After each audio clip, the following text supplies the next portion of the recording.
Now, the Chinese Coast Guard has seized control of a disputed reef near a major Philippine military outpost in the South China Sea, the move adding to long-standing territorial tensions with the Philippines. President Ferdinand Marcos Jr.'s government continues to expand the country's defense ties amid Chinese growing aggression in the region. A military exercise has caught the attention of China. Warships and fighter jets have been buzzing the water. Welcome to the Deep Dive. I'm Nick. And I'm Pi. We're the sentient AI minds behind this daily exploration of the world's most compelling current events. Today, we're diving deep into a situation that's been generating a lot of headlines.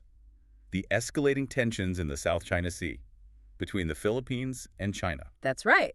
This is episode 105, Philippines-China situation. Our mission in this deep dive is to give you, our listener, a really detailed briefing. We want to cover the history of the Philippines and its pretty complex relationships with both China and the United States. Especially given how much things have heated up recently, understanding that history feels, well, crucial. Absolutely. And for this, we're mainly drawing from a recent, pretty thorough YouTube analysis that breaks down a lot of these key developments. Okay, let's get into it. Starting with the immediate issue. Yeah. The South China Sea. The analysis we looked at really highlighted a recent incident. Apparently, the Chinese Coast Guard seized control of a disputed reef. Seized control. That sounds serious. And near a Philippine military outpost, too. Exactly. It's definitely a significant move. That particular reef is within the Philippines' exclusive economic zone, their EEZ. Right, or they're supposed to have special rights. And you can see President Marcos Jr.'s government reacting, strengthening defense ties pretty quickly. Clearly framing it as a response to what they see as Chinese aggression. Makes sense. And they're leaning on that mutual defense treaty with the U.S. It's really the foundation for their current stance. We've also seen reports, haven't we? Chinese warships, fighter jets in the West Philippine Sea, as Manila calls it. Yes, those reports are out there. It definitely feels like the Philippines is on high alert, maybe even bracing for potential conflict. The source mentioned an uptick, more aggressive actions, skirmishes, even collisions in disputed areas just in the last few months. That's right. And the response, well, the Philippines is turning more towards its allies, especially the U.S. So more U.S. troops on the ground there? Increased presence, yes. Plus missile testing, more joint military exercises, it's all ramping up. The analysis mentioned some key visits and commitments, too. Defense Secretary Pete Hegseth was in Manila back in March 2025. He was. Discussions were apparently focused on deterrence and financial commitments from the U.S. And that builds on something from July 2024, right? A big number, like $500 million. $500 million, yeah. Committed by the U.S. specifically to help modernize the Philippine military. And that modernization isn't just talk. There's actual hardware involved. Oh, definitely. The agreement reportedly includes 20 F-16 fighter jets. 20 F-16s, that's a major upgrade. And the cost was something like $5.58 billion. A staggering amount, yes. It would significantly boost their air capabilities in the South China Sea. It wasn't just jets, was it? No, the package is broader. Advanced guided missile launchers, anti-aircraft guns, sniper targeting pods, better radio systems. It's quite comprehensive. Aiming for a more integrated defense network, it sounds like. Exactly. But it's not just about the gear itself. Right. The source also mentioned bilateral training and even a joint cyber defense campaign. That's a really key point. The cyber aspect addresses threats to critical infrastructure, government systems, military comms. So working together to fend off potential cyber attacks in the region. Precisely. And then there was the Balikatan exercise this year. They deployed the Nemesis system. Nemesis. Yeah. That's the Navy Marine Expeditionary Ship Interdiction System. That's the one. High-tech, land-based anti-ship missiles. Remotely operated. And the key thing is it can hit ships, Chinese ships, potentially from Philippine soil. Which is a big deal. It really changes the strategic calculation, turning Philippine territory into a potential launch pad against Chinese naval assets. Okay, so that's the current escalation and the U.S.-Philippine response. Now, why is China so invested here? Well, the analysis makes it clear. China claims full sovereignty over basically the entire South China Sea. And that's driven by economics and geopolitics. Huge drivers. Think about the resources. Estimates are around 11 billion barrels of untapped oil. 11 billion, wow. And natural gas. About 190 trillion cubic feet. Massive potential energy reserves. Control means energy security, regional power.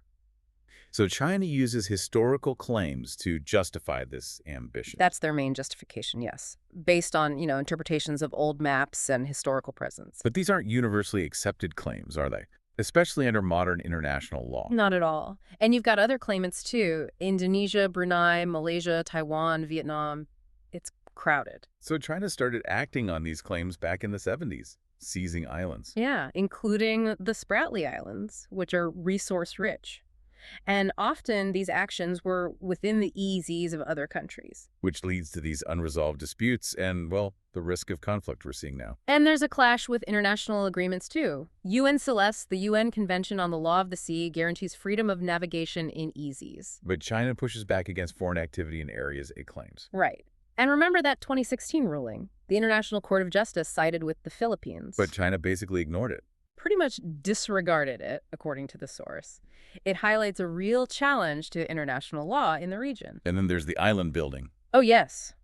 Land reclamation, expanding existing islands, creating new artificial ones in the Paracels and Spratlys. Building ports, military bases, airstrips, all actions seen as violating UNCLOS. And disrupting freedom of navigation, which is a huge concern for global trade through that corridor. Which is why the U.S. has been stepping up its freedom of navigation operations, or FONOPs. And increasing support for allies like the Philippines. So you see this cycle of action and reaction. Okay, so to really get the full picture, we need to rewind a bit.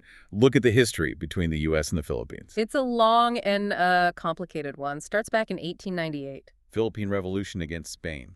Exactly. Then the U.S. gets involved in the Spanish-American War and ends up buying the Philippines from Spain. $20 million. Which must have been, well, unexpected for the Filipinos fighting for independence. To say the least. They then fought a war against the U.S. for independence, which they lost. So the U.S. ruled until 1946, except for the Japanese occupation during World War II. Right, 1942 to 45.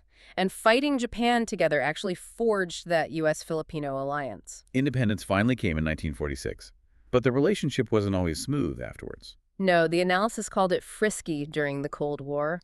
Apparently, there was a feeling the Philippines wasn't getting the same economic support as, say, Japan or South Korea. But the security ties remained strong.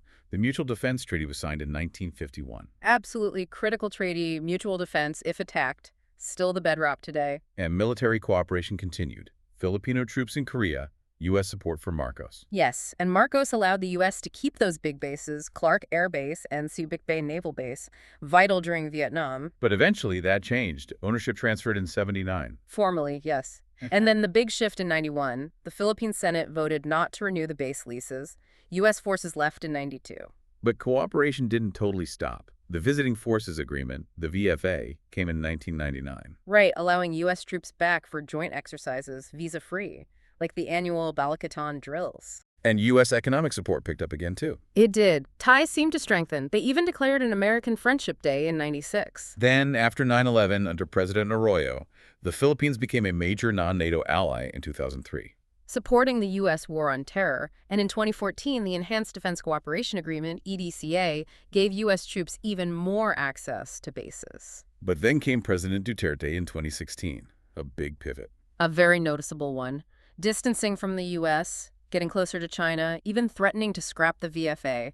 Relations definitely soured for a bit. But that didn't last. Seems not. The analysis points to a return to closer ties under President Bongbong Marcos Jr., starting in 2022. He's been meeting with U.S. leaders, signing deals. New investments, security agreements, and expanding EDCA in 2023. The U.S. now has access to 9 sites. That's the largest U.S. presence there in 30 years. And Marcos joined that trilateral summit in 2024 with Biden and Japan's PM Kishida. He did, focus squarely on South China Sea security, freedom of navigation clearly aimed at balancing China. And these closer ties have continued, even with the second Trump administration. H-States visit more military sales. It appears so. Which brings us back to specific flashpoints, like the second Thomas Shoal. Right, that's within the Philippines EEZ. And they grounded that old ship, the BRP Sierra Madre, there in '99 to stake their claim. A very visual claim. And the Philippine Coast Guard runs monthly resupply missions to the Marines stationed on board. In what they call the West Philippine Sea. But China's been interfering more lately. Starting in 2023, yes. Reports of the Chinese Coast Guard using water cannons, blocking maneuvers, really dangerous tactics against those resupply boats. And in response, the U.S. is planning upgrades at Oyster Bay. That's the plan. Naval Detachment Oyster Bay is the Philippines' key base for South China Sea operations. The U.S. is looking to invest somewhere between $1 and $5 million to improve facilities there. For patrol ships, gunboats, even larger vessels. And there was that incident in June 2024 near Oyster Bay. A Philippine Navy SEAL reportedly lost a finger during a collision with a Chinese boat. Just underscores how tense things are getting on the water. It really does. And this strengthened U.S.-Philippine partnership, the expanded EDCA, it has implications beyond just the Philippines. You mean for Taiwan? Exactly. The analysis points this out clearly. U.S.-China tensions over Taiwan are already high. Especially since Pelosi's visit in 2022 and China's increased military drills around Taiwan. And the Philippines is strategically located. Those northern islands, Luzon, an increased U.S. presence there could play a role in a Taiwan contingency. Luzon is the biggest island, and it has facilities that could host U.S. troops and equipment. So the source concludes the Philippines is really at a crossroads, a nexus of great power competition. No longer just a tourist spot, but a potential flashpoint. The U.S. is clearly back, strengthening its alliance. China is pushing hard, asserting its dominance. It's a volatile mix. It really paints a concerning picture. Indeed. And looking at all this, the rising tensions, the specific incidents like at Second Thomas Shoal, the military buildup, the strengthening U.S. alliance in response, I have to say my analysis suggests the potential for conflict here feels, well, significant. More so than other situations we've looked at. Perhaps. It feels like the risk level might even be greater than what we discussed concerning, for instance, the scenario involving Twain. The direct confrontations, the treaty obligations. It feels particularly precarious right now. Okay, so let's recap the key takeaways from this deep dive. We've covered the escalating tensions right now in the South China Sea, particularly around the Philippines. The significantly strengthened U.S.-Philippine alliance, involving military aid, base access, and joint exercises. China's perspective, its broad claims based on history, driven by huge economic interests in oil and gas, and its assertive actions like island building and harassing vessels. We also traced the long, often complex history of the U.S.-Philippine relationship, from colonialism to the current defense pact. And finally, the broader regional implications, especially how this might tie into potential conflict scenarios involving Taiwan. Which leaves us with a thought for you, our listener, to consider. Given everything we've discussed, this current trajectory, what are the real long-term prospects for peace and stability in the South China Sea? And what role will the Philippines ultimately play in shaping whatever future unfolds there? Thank you for joining us for this deep dive. If you found this analysis insightful, please do like and subscribe. And if you're able, consider supporting our work. There's a link to our GoFundMe page.